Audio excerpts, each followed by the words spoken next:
आज संपूर्ण देशभरात रक्षाबंधन आणि नारळी पौर्णिमेचा सण खूप मोठ्या उत्साहात साजरा केला जातोय। आपण सध्या आहोत दादरमधल्या वडाळा विधानसभा मतदारसंघात आणि इथे देखील नारळी पौर्णिमेनिमित्त नारळ फोडाफोडी हा समारंभ मोठ्या उत्साहात साजरा करण्यात येतोय। आणि सध्या आपल्या सोबत आहेत महाराष्ट्र नवनिर्माण सेनेचे चित्रपट सेनेचे अध्यक्ष अमेय खोपकर साहेब। अमेयजी, हा नारळी पौर्णिमेचा सण आज साजरा होतोय, नारळी फोडाफोडीचा उत्साह आहे, या निमित्ताने काय शुभेच्छा द्याल? महाराष्ट्रातल्या सर्व जनतेला नारळी पौर्णिमेच्या रक्षाबंधनाच्या खूप खूप शुभेच्छा। मला असं वाटतं की प्रत्येक सण आपला सण हा महाराष्ट्रामध्ये आमचे महाराष्ट्र नवनिर्माण सेनेचे आमचे महाराष्ट्र सैनिक माझे सहकारी हे अत्यंत जोशात आणि जल्लोषात दरवर्षी साजरा करत असतात।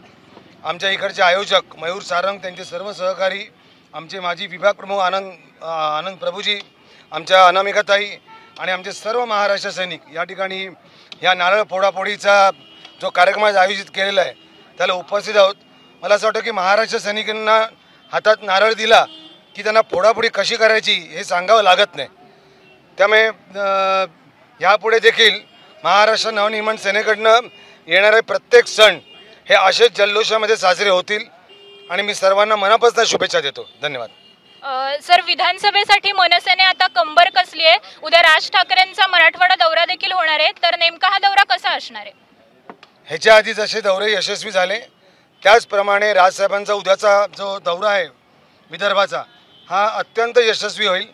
तिथे प्रचंड उत्साह राजसभा येतात म्हणून हजारोंच्या लाखोच्या संख्येने राजसाहेबांचं स्वागत करायला लोक तिकडे थांबलेले आहेत। आणि फक्त एवढंच सांगतो की ह्या दौऱ्यामध्ये परत जर का कोणी काही चाळे करण्याचा प्रयत्न केला तर इकडनं नारळ हे नक्की जाणार आहेत। विधानसभा निवडणुकीला आता डिसेंबरचा मुहूर्त लागण्याची शक्यता वर्तवली जाते। लाडकी बहीण योजनेची अंमलबजावणी करायची आहे, अशा चर्चा सगळीकडे सध्या आहेत, यावर आपलं काय मत आहे? निवडणुका कधीही घ्या, निवडणुकीची खरं म्हणजे वेळ आलेली आहे, निवडणुका कधीही घ्या, पण या वेळेला महाराष्ट्रातली जनता सन्माननीय राजसाहेब ठाकरेंना मुख्यमंत्री पदाच्या खुर्चीवर बसल्याशिवाय राहणार नाही आणि विधानसभेवर महाराष्ट्र नवनिर्माण सेनेचा झेंडा नक्की फडकेल याचा मला आत्मविश्वास आहे। तर विधानसभा निवडणुकीसाठी महाराष्ट्र नवनिर्माण सेना ही आता सज्ज झालेली आहे, मुख्यमंत्री हा आमचाच असेल असं अमेय खोपकर यांनी म्हटलेलं आहे। कॅमेरा पर्सन सचिन शिंदेसह आकांक्षा जावडेकर, एबीपी माझा, मुंबई। एबीपी माझा, उघडा डोळे बघा नीट।